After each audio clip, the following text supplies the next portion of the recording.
श्यापति रामचंद्र की जय। पवन सुत हनुमान की जय। सभी प्रेमी भाई बहनों को जय श्री राम। भाई बहनों, आज मैं भगवान श्री राम की कृपा से संत तुलसीदास कृत रामायण के बालकांड नामक पाठ से जनकपुरी का वर्णन सुना रहा हूँ। आज ऋषि विश्वामित्र के साथ भगवान श्री राम और लक्ष्मण धनुष यज्ञ को देखने के लिए जनकपुर के निकट पहुंच गए हैं। वहाँ के निवास, वहाँ के स्थान, वहाँ के महलों का वर्णन सुना रहा हूँ। आप लोग ध्यान से सुनकर आत्मलाभ प्राप्त करें। राजा जनक का जहाँ निवास स्थान था वो बहुत ही अनुपम था, जिसके ऐश्वर्य को देख देवता भी थक जाते थे।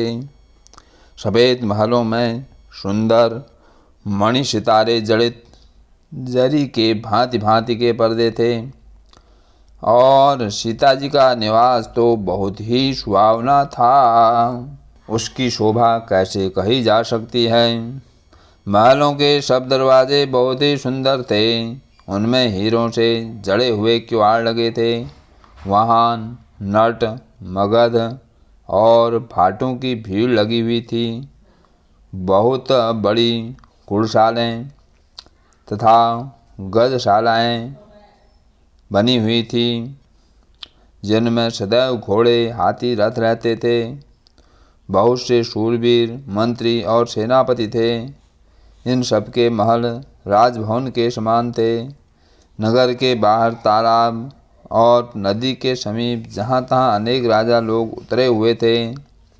एक सुंदर सब भांति की सुविधापूर्ण सुहावने आम के बगीचे को देखकर विश्वामित्र जी ने कहा, हे रामचंद्र जी, मेरी इच्छा है कि यहीं ठहरा जाए। बहुत अच्छा स्वामिन, कहकर कृपानिधि रामचंद्र जी मुनिगणों सहित वहीं उतरे। महामुनि विश्वामित्र जी आए हैं, यह राजा जनक ने सुना। साथ में निर्मल बुद्धि वाले मंत्री, अनेक योद्धा, उत्तम ब्राह्मण, गुरु तथा जाति के लोगों को लेकर इस भांति प्रसन्न हो राजा जनक महामुनि विश्वामित्र जी से मिलने के लिए चले। राजा ने चरणों पर मस्तक रखकर प्रणाम किया। तब मुनिनाथ ने प्रसन्न हो आशीर्वाद दिया। फिर राजा ने सब ब्राह्मणों को आदरपूर्वक प्रणाम किया और अपने भाग्य को बड़ा जानकर प्रसन्न हुए। विश्वामित्र ने बार बार कुशल पूछकर राजा को बैठाया। उसी समय दोनों भाई भी जो फुलवारी देखने गए थे आ गए। वे दोनों श्याम और गौर वर्ण, कोमल अंग, किशोर अवस्था वाले, नेत्रों को सुख देने वाले और संसार के चित्त को चुराने वाले थे। जब राम जी आए तब सभी उठ खड़े हुए। मुनि ने उन्हें पास बैठाया। दोनों भाइयों को देखकर सब सुखी हुए। नेत्रों से जल बहने लगा और शरीर पुलकायमान हो गया। मनोहर माधुरी मूर्ति का दर्शन करके विदेह जनक विशेष रूप से देह की सुधि भूल गए। अपने मन को प्रेम में मग्न जानकर ज्ञान का आश्रय लेकर राजा मुनि को प्रणाम कर गदगद और गंभीर वाणी बोले, हे नाथ, कहिए दोनों सुंदर बालक मुनिकुल तिलक हैं या राजकुल के पालक हैं, या वेद जिस ब्रह्मा को नेति नेति कहकर गाते हैं वही क्या दो स्वरूप धरकर आए हैं। मेरा मन स्वभाव से ही वैराग्य रूप है। वह इनके दर्शन में ऐसा मुग्ध होता है जैसे चंद्रमा को देखकर चकोर। इससे हे प्रभु, मैं सच्चे भाव से पूछता हूँ, हे नाथ कहिए, छिपाओ मत करिए। इन्हें देखते ही मेरे मन ने प्रेम के कारण ब्रह्मानंद को छोड़ दिया है। मुनि ने हंसकर कहा, हे राजन, आपने ठीक कहा, आपका वचन झूठा नहीं हो सकता। संसार में जितने जीव हैं ये सभी को प्रिय हैं। यह सुनकर राम जी मन में मुस्काए। रघुवंशियों में श्रेष्ठ महाराज दशरथ के राजकुमार हैं। मेरे उपकार के लिए राजा ने इन्हें मेरे साथ भेजा है। ये राम और लक्ष्मण दोनों श्रेष्ठ भाई रूप, शील और गुण के स्थान हैं। सब जगत इस बात का साक्षी है कि इन्होंने यज्ञ की रक्षा की है और युद्ध क्षेत्र में असुरों को जीता है। राजा ने कहा, हे मुनि, आपके चरणों के दर्शन करके मैं अपने को पुण्य का प्रभाव नहीं कह सकता। यह सुंदर, सांवले और गोरे दोनों भाई आनंद को भी आनंद देने वाले हैं। इनकी आपस में ऐसी पवित्र प्रीति है कि कही नहीं जा सकती। वह मन को भाती है और सुहावनी है। हे नाथ सुनिए, ब्रह्मा और जीव के समान इनमें स्वाभाविक स्नेह है। बारंबार प्रभु को देखते हैं, रोमांच हो आया और हृदय में अत्यंत उत्साह है। फिर मुनि की बड़ाई कर चरणों में सिर नवाकर जनक जी उन्हें नगर के भीतर ले चले। राजा ने उन्हें सब काल में सुख देने वाले सुंदर स्थान में ठहराया और सेवा कर विदा मांग कर आए। ऋषि के साथ रामचंद्र जी भोजन और विश्राम कर भाई सहित बैठे। उस समय पहर भर दिन रह गया था। लक्ष्मण जी के मन में बड़ी अभिलाषा हुई कि जनकपुर देख आवें, परंतु प्रभु रामचंद्र जी का डर और फिर मुनि जी के संकोच से प्रकट नहीं कह सके। मन में ही मुस्काने लगे। राम जी ने लक्ष्मण जी के मन की बात जान ली। हृदय में भक्त वत्सलता हो आई। तब बड़ी नम्रता से संकोच करते हुए मुस्कुराकर विश्वामित्र जी की आज्ञा पाकर बोले, हे नाथ, लक्ष्मण जनकपुर देखना चाहते हैं, पर आपके संकोच से डरकर प्रत्यक्ष नहीं कहते। जो मैं आपको आज्ञा पाऊँ तो नगर दिखाकर शीघ्र लौट आऊँ। यह सुनकर मुनि प्रीतिपूर्वक बोले, हे राम, तुम नीति की रक्षा कैसे न करोगे। हे तात, तुम धर्म की मर्यादा के पालक हो, प्रेम के बस सेवकों को सुख देते हो। सुख के निदान दोनों भाई जाकर जनक के नगर को देख आओ और अपना सुंदर मुख दिखलाकर सबके नेत्रों को सफल करो। मुनि के चरण कमलों की वंदना करके लोगों के नेत्रों को सुख देने वाले दोनों भाई चले। बालकों के झुंड उनकी अनंत शोभा को देखकर साथ में लग गए, क्योंकि उनके नेत्र और मन मोहित हो गए थे। पीताम्बर पहने, कमर में तरकश कसे हुए, हाथों में धनुष बाण शोभा दे रहे हैं। शरीर के योग्य शोभा देने वाली चंदन की सुंदर खौर लगाए सांवले और गोरे रंग की मनोहर जोड़ी है। सिंह के समान ऊंचे कंधे, विशाल भुजाएं और छाती पर सुंदर गजमुक्ता की माला है। लाल कमल के समान नेत्र और चंद्रमा के समान तीनों तापों को दूर करने वाला मुख है। कानों में सोने के कर्णफूल शोभा दे रहे हैं, जो देखते ही चित्त को चुरा लेते हैं। सुंदर चितवन हैं, तिरछी भौएं हैं और तिलक की रेखा बिजली की शोभा दे रही है। सिर पर सुंदर चौकोनी टोपियां हैं। काले काले घुंघराले बाल हैं। दोनों भाइयों के नख से चोटी तक अंग सुंदर शोभा वाले हैं। दोनों राजपुत्र नगर देखने आए हैं। जब यह समाचार पूर्ववासियों ने पाया, तब घर का काम छोड़कर ऐसे दौड़े मानो कंगाली की लूट में लग गए हों। दोनों भाइयों को स्वभाव से ही सुंदर देखकर नेत्रों का फल पाकर लोग सुखी होने लगे। स्त्रियां झरोखे से लगी हुई प्रेम सहित रामचंद्र जी के रूप को देख रही हैं। वे आपस में प्रेम से बातें कर रही हैं। हे सखी, इन्होंने करोड़ों कामदेवों की शोभा को जीत लिया है। देवता, मनुष्य, राक्षस, नाग और मुनि, इनमें भी कहीं ऐसी सुंदरता नहीं सुनी। हरि के 4 भुजाएं हैं, ब्रह्मा के 4 मुख हैं, शिव जी का विकट वेश है और उनके 5 मुख हैं। हे सखी, और कौन ऐसा देवता संसार में है जिससे इनकी छवि की उपमा दी जाए। किशोर अवस्था, शोभा के घर, श्याम और गौरवर्ण, सुख के स्थान, इन दोनों के अंग अंग पर करोड़ों कामदेव निछावर करने चाहिए।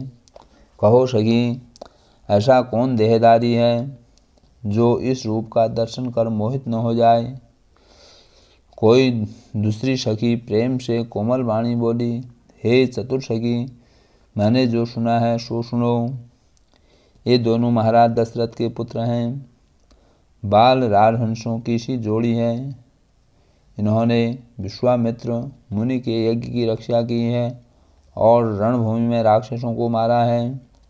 जिनका श्याम शरीर, सुंदर कमल के समान नेत्र हैं, जो मारीच और सुबाहु के अहंकार को दूर करने वाले हैं, धनुष बाण हाथ में लिए और सुखी खान कौशल्या के पुत्र हैं। इनका नाम राम है। यह गोले रंग के, किशोर अवस्था वाले, सुंदर वेश बनाए और हाथ में धनुष बाण लिए राम के पीछे जा रहे हैं। उनका नाम लक्ष्मण है। सुनो सखी, ये राम जी के छोटे भाई हैं, जिनकी माता सुमित्रा है। ये दोनों भाई ब्राह्मण कार्य सिद्ध कर मार्ग में गौतम पत्नी अहिल्या का उद्धार करके धनुष यज्ञ देखने आए हैं। यह सुनकर सब स्त्रियां प्रसन्न हुई।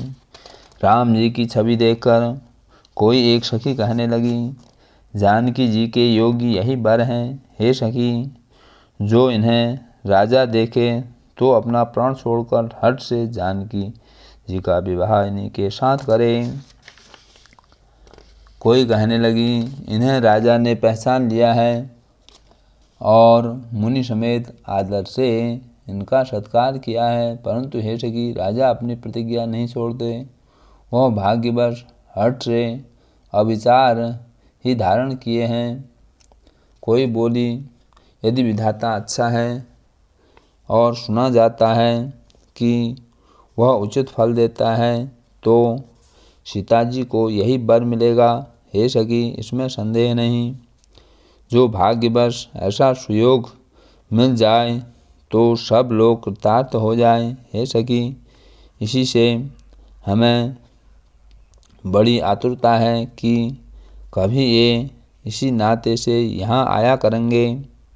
सुनो सखी, नहीं तो हमको इनका दर्शन दुर्लभ है।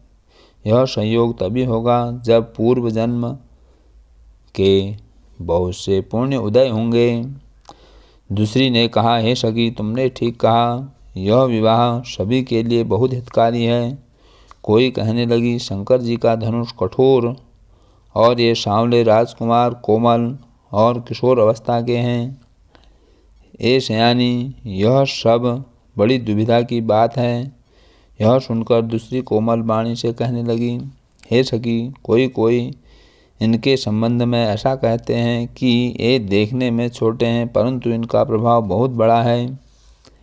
जिनके चरणों की रज छूकर घोर पाप करने वाली अहिल्या भी तर गई, वह क्या धनुष तोड़े बिना रहेंगे, ऐसा विश्वास भूलकर भी नहीं छोड़ना। जिस ब्रह्मा ने सीता को संभाल कर बनाया है, उसी ने विचार कर यह श्याम सुंदर दुल्हा भी रचा है। यह वचन सुनकर सब स्त्रियां प्रसन्न हुई और मीठी वाणी से कहने लगी कि ऐसा ही होगा। सुमुखी सुनयनी स्त्रियों के झुंड मन में प्रसन्न हो फूल बरसाते थे। जहाँ जहाँ दोनों भाई जाते थे वहाँ परम आनंद छा जाता था। फिर दोनों भाई जनकपुर के पूर्व की ओर जहाँ धनुष यज्ञ का स्थान बना हुआ था गए। उसके बीच में बहुत लंबा चौड़ा सुंदर ढालू आंगन बना था, जिस पर सुंदर स्वच्छ वेदी सजाई गई थी। चारों ओर सोने के विशाल ऊंचे चबूतरा राजाओं के बैठने के लिए बने थे। उनके पीछे आसपास तथा मंच के चारों ओर दूसरे मंच मंडलाकार बने थे और स्थान से कुछ ऊंची सब प्रकार से सुंदर भूमि थी, जहां नगरवासी बैठे थे। उन्हीं के पास बड़े सुहावने सफेद तथा रंग बिरंगे भवन बने थे, जहाँ स्त्रियां अपने अपने कुल के अनुसार यथा योग्य बैठकर देखेंगी। नगर के बालक मधुर वचन बोलकर आदर सहित प्रभु को बालक रंग भूमि की रचना दिखा रहे थे। सब बालक इसी बहाने से प्रेम वश हो रामचंद्र जी के मनोहर शरीर को छूते और दोनों भाइयों को देखकर तन से रोमांचित हो जाते थे। जब सब बालकों ने राम जी को प्रेम के वश में जाना, तब स्नेह सहित अपने अपने घर बतलाए अपनी अपनी रुचि के अनुसार सब बुला लेते थे, तो स्नेहपूर्वक दोनों उनके साथ चले जाते थे। रामचंद्र जी लक्ष्मण जी को रंग भूमि की रचना कोमल मीठे और मनोहर वचन कहकर दिखाते थे, जिनकी आज्ञा से माया पल मात्र में अनेक ब्रह्मांड को रच देती है। भक्तों के लिए वही दीन दयालु भगवान धनुष यज्ञशाला को चकित होकर देखते थे। सब रचना देखकर विलंब हुआ जानकर मन में डरते हुए गुरु के पास चले। जिन प्रभु के डर से डर को भी डर लगता है, वही भगवान भजन का प्रभाव दिखाते थे। उन्होंने कोमल मधुर और सुहावनी बातें कहकर जबरदस्ती सब बालकों को विदा किया। फिर भय, नम्रता, प्रेम और संकोच के साथ दोनों भाई गुरु के चरणाबिंदु में प्रणाम कर उनकी आज्ञा पाकर बैठ गए। तब रात्रि का प्रवेश जान मुनि ने आज्ञा दी, तो सबने संध्या वंदना किया। फिर पुरानी कथा और इतिहास कहते हुए दोपहर रात बीत गई। तब श्रेष्ठ मुनि जाकर सोए। दोनों भाई पांव दबाने लगे, जिनके चरणार बिंदुओं के लिए वैराग्यवान पुरुष भी अनेक प्रकार का जप योग करते हैं। वे दोनों भाई मानो प्रेम से जीते हुए गुरु के चरण कमल प्रीति से दबा रहे थे। मुनि ने बारंबार आज्ञा दी, तब श्री राम जी ने शयन किया। लक्ष्मण जी भय और प्रेम सहित मन लगाकर परमानंद का अनुभव करते हुए प्रभु के चरण दबाने लगे। तब राम जी ने कहा, हे भाई सो जाओ। तब प्रभु के चरण कमल हृदय में धारण कर सो गए। रात बीते, मुर्गे का शब्द कानों से सुनकर लक्ष्मण जी उठे और गुरु से पहले ही जगतपति सुजान श्री रामचंद्र जी भी जागे। शौच क्रिया करके जाकर स्नान किया, फिर नित्य कर्म करके मुनि को प्रणाम किया। गुरु जी की आज्ञा पाकर दोनों भाई फूल लेने चले। उन्होंने राजा का सुंदर बाग देखा, जहाँ बसंत ऋतु लुभा रही थी। उसमें अनेक मनोहर वृक्ष लगे थे, रंग बिरंगी लताओं के मंडप छाए थे। वृक्षों में सुंदर नए पत्ते, फल और फूल लगे थे, जो अपनी संपत्ति से कल्प वृक्ष को भी लज्जित कर रहे थे। पपीहा, कोयल, तोता, चकोर आदि पक्षी बोल रहे थे और मोर भली भांति से नाच रहे थे। बाग के बीच मणि जड़ित विचित्र सीढ़ियों से युक्त सरोवर सुशोभित था। उनके निर्मल जल में अनेक रंग के कमल खिल रहे थे। जल पक्षी बोल रहे थे और भौरे गूंज रहे थे। बाग और सरोवर को देखकर प्रभु रामचंद्र जी लक्ष्मण जी सहित प्रसन्न हुए। यह बाग परम रमणीय था, जो रामचंद्र जी को सुख दे रहा था। चारों ओर देख मालियों से पूछकर प्रसन्न मन से पत्र पुष्प लेने लगे। उसी समय पार्वती का पूजन करने के लिए माता की भेजी हुई सीता जी वहाँ आई। सीता जी के साथ सौभाग्यवती और चतुर सखियाँ मनोहर वाणी से गीत गा रही थी। सरोवर के पास ही पार्वती जी का मंदिर सुशोभित था।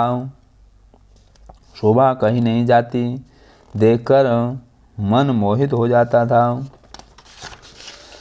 जानकी जी सखियों सहित सरोवर में स्नान कर प्रसन्न मन से पार्वती जी के मंदिर में गई। वहाँ बड़े स्नेह से पार्वती जी की पूजा करके अपने योग्य वर मांगा।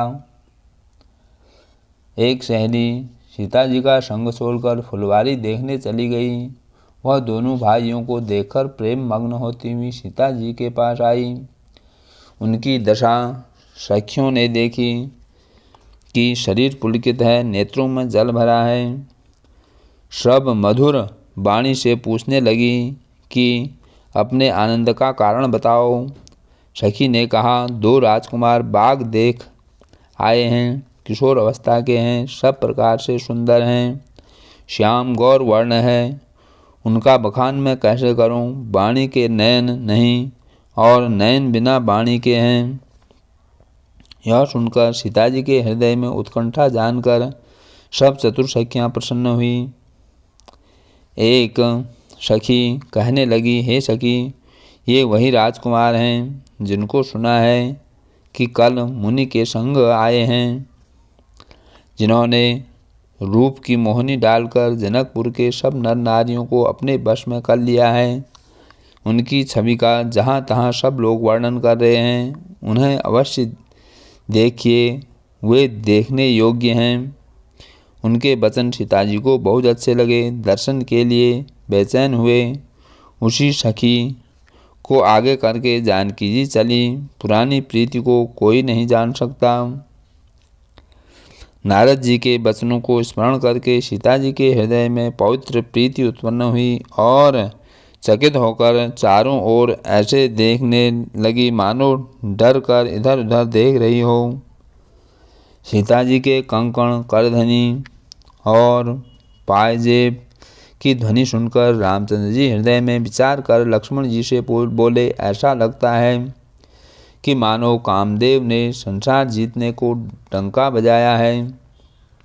ऐसे कहकर फिर उस ओर देखा। सीता जी के मुख रूपी चंद्रमा के लिए उनके नेत्र चकोर बन गए, सुंदर नेत्र स्थिर रह गए, मानो महाराज निमि ने लजाकर उनके पलकों से अपना निवास छोड़ दिया। सीता जी की शोभा देखकर राम जी ने सुख पाया और मन में बड़ाई की। मुख से कहते कुछ नहीं बना, मानो ब्रह्मा ने अपनी सब चतुरता रचकर संसार को प्रत्यक्ष दिखलाई हो। वह सीता जी की शोभा सुंदरता को भी सुंदर करती है, मानो कांति रूपी भवन में दीपक की ज्योति हो रही है। सब उपमा तो कवियों ने झूठी कर डाली हैं। श्री सीता जी की किन से उपमा दें? प्रभु सीता जी की शोभा का हृदय में वर्णन कर अपनी दशा को विचार कर पवित्र मन से लक्ष्मण जी से समयानुकूल वचन बोले कि हे भाई, यह वही जानकी है जिसके कारण धनुष्य की रचना हुई है। पार्वती का पूजन करने के लिए सखियों को साथ लेकर यहाँ आई हैं और फुलवारी को प्रकाशित करती है, जिसकी अलौकिक शोभा को देखकर स्वभाव से ही पवित्र मेरा मन शुद्ध हो गया है। इसका पूरा कारण तो ब्रह्मा ही जाने, परंतु हे भाई सुनो, मेरे दाहिने अंग फड़क रहे हैं। रघुवंशियों का तो यह सहज स्वभाव है कि वे मन से कभी बुरे मार्ग में पाँव नहीं धरते। मुझे तो अपने मन का पूरा भरोसा है कि जिसने स्वप्न में भी पराई स्त्री को नहीं देखा, जो शत्रुओं को रण में पीठ नहीं दिखाते, पराई स्त्री जिनके मन और दृष्टि को नहीं खींच पाती, तथा मांगने वाले जिनके यहाँ नहीं शब्द नहीं पाते, ऐसे उत्तम पुरुष संसार में कम हैं। रामचंद्र जी की बातचीत तो लक्ष्मण जी से कर रहे थे, पर मन सीता जी के रूप पर लुभाया हुआ उनके मुख रूपी कमल के शोभा रूपी रस को भौरे के समान पान कर रहा था। सीता जी चकित होकर चारों ओर देख रही हैं कि मन इच्छित से वे राजकिशोर कहाँ गए। वह हिरण शिशु नयनी जिस ओर देखती हैं वहाँ मानो सफेद कमलों की पंक्तियों की वर्षा हो जाती है। तब सखियों ने लता की आड़ में श्याम और गौर वर्ण के राजकुमार दिखाए। उनका रूप देख जानकी जी के नेत्र ललचाए, मानो अपनी संपत्ति को पहचान कर प्रसन्न हुए हों। श्यापति रामचंद्र की जय, पवन सुत हनुमान की जय, सच्चे दरबार की जय।